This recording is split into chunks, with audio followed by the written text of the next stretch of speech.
सभी आदरणीय गुरुजन, आज के स्टाफ साथी और प्यारे बच्चों, सबसे पहले तो आप सभी को शिक्षक दिवस की हार्दिक शुभकामनाएं।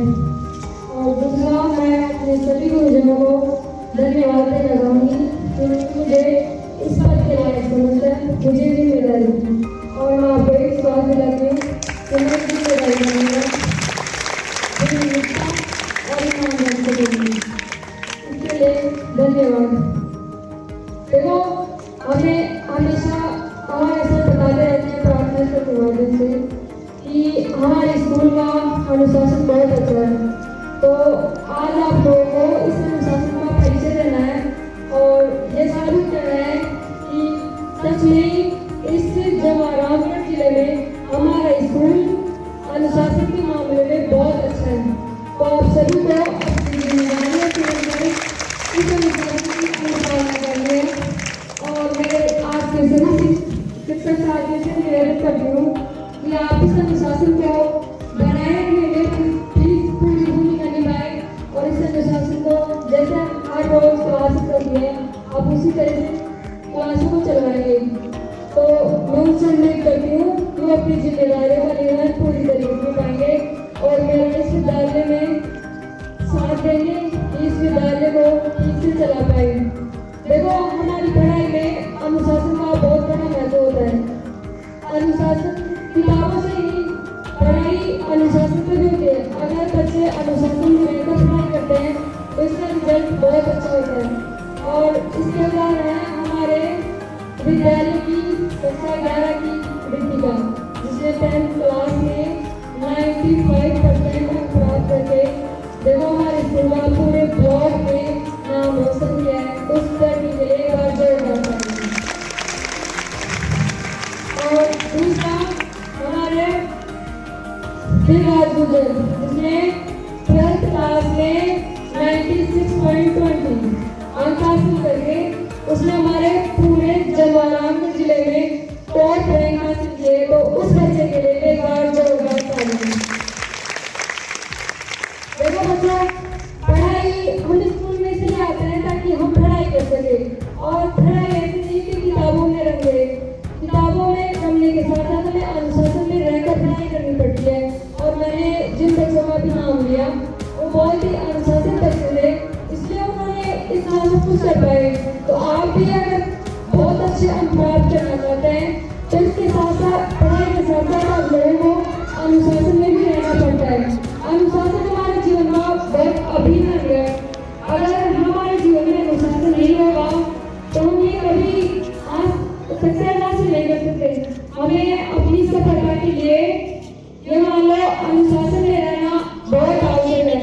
इसके लिए आप ऐसे भी है, लड़के कुछ भी है, लड़के फिर भी कामयाब हो जाते हैं पर कुछ नहीं रहती, लेकिन लड़कियों के सामने बहुत बड़ी समस्या आती है कि वो लोग अगर 12th क्लास में शादी कर दी या कुछ और हो गया तो ये मालूम की पढ़ाई नहीं हो पाती और ये वाले सीधे जाते हैं, सिर्फ पढ़ाई छुड़ाते हैं। कुछ भी लोग बस पढ़ाई छुड़ाएंगे लड़कियों को हर घर बैठा देंगे। तो मैं लड़कियों से निवेदन करना चाहूँगी कि अपनी जिंदगी में कभी भी आप हार मत मानना। आपको पढ़ना है, किसी की कंडीशन नहीं। आपने बहुत बड़ी असमानता कुछ किया है। आप यहाँ तो सब कुछ है वो यहाँ तो हमारे गुरुजनों में बताते रहते हैं प्रार्थना के माध्यम से कैसे पढ़ना है, कब पढ़ना है, कितना पढ़ना है। पर आगे हमें कोई बताने वाला नहीं होगा 12th क्लास में हमें कैसे पढ़ना है। हमें खुद को मान लगाना है कि हमें सक्सेस पाने के लिए कितना पढ़ना है, कब पढ़ना है, कैसे पढ़ना है।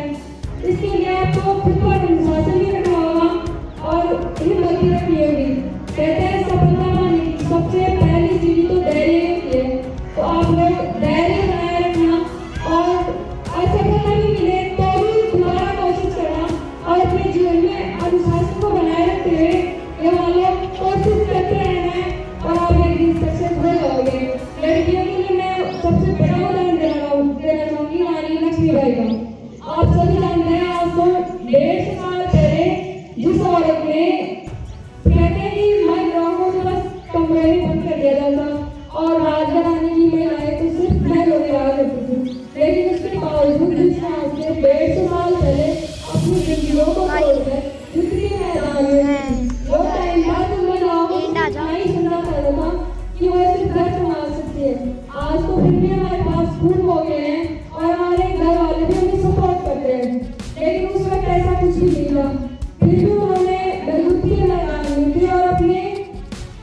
शरीर के आखिरी लम्हे तक वो युद्ध करती रही और हमारे लिए बहुत बड़ी मिसाल बन गई। तो सबसे पहले तो आपको रानी लक्ष्मीबाई को अपना आदर्श मानते हुए उसी की तरह संघर्ष करना है और अपने जीवन में आगे बढ़ना है और अपनी सफलता पानी है। देखो मुश्किलें तो सभी को आती है, पर उस मुश्किलों को सामना करते हुए जो सफल होते हैं वो सफलता कुछ अलग ही होती है। यहाँ जो भी गुरुजन खड़े हैं उन लोगों ने बहुत संघर्ष किया है, उन्होंने वो ऐसे आगे खड़े नहीं हुए, उन्होंने अपने जीवन में जाने कितना संघर्ष किया है, क्या क्या झेला है, उसके बाद ये लोग यहाँ आके खड़े हैं।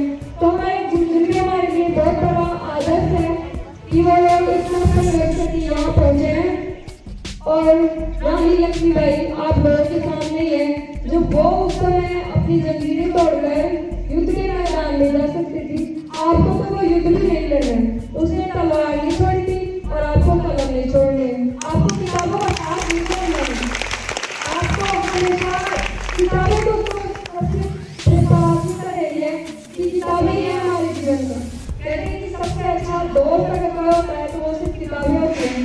तो किताबों को अपना दोस्त मानकर उनमें रम जाना है। सफलता की हमारे लिए तो यही है कि अगर सफल होना है तो बस पढ़ना है और कोई तो रास्ता भी नहीं है। तो आप लोग प्लीज लक्ष्मीबाई को अपना आदर्श मानिए, उसी तरह वीर में ना बनिए और अपने सफलता की चीजें अपने जीवन में। और लड़कों के लिए भी यही है कि यहाँ पर 12 साल में बहुत सारी जिम्मेदारियां रहेगी, बहुत सारी आप पर बड़ा मान लिया जाएगा कि आप बहुत बड़े हो गए हो। तो यहाँ तो सब कुछ ऐसे है कि स्कूल तक तो सब बच्चे हो गए, पर बाद में स्कूल बाद तो किसी की शादी हो जाती है, बहुत ज़्यादा जिम्मेदारी आ जाती है।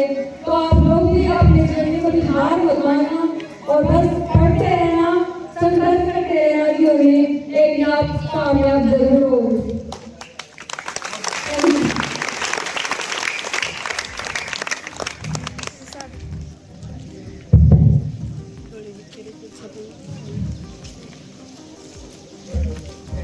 कढ़ाई में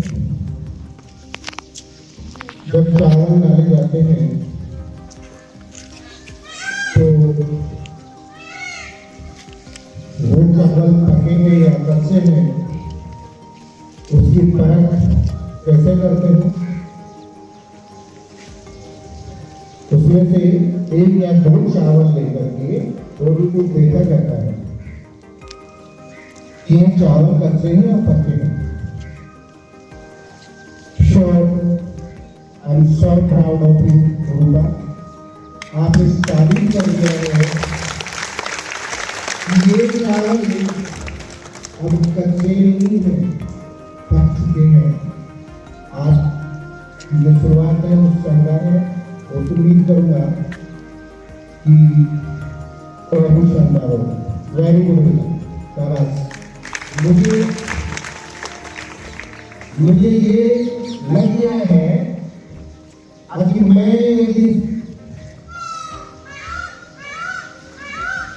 आज इस सभा में इस बच्चे ने आपको जो संबोधित किया है रियली बहुत अच्छा, वेरी गुड बेटा, थैंक यू।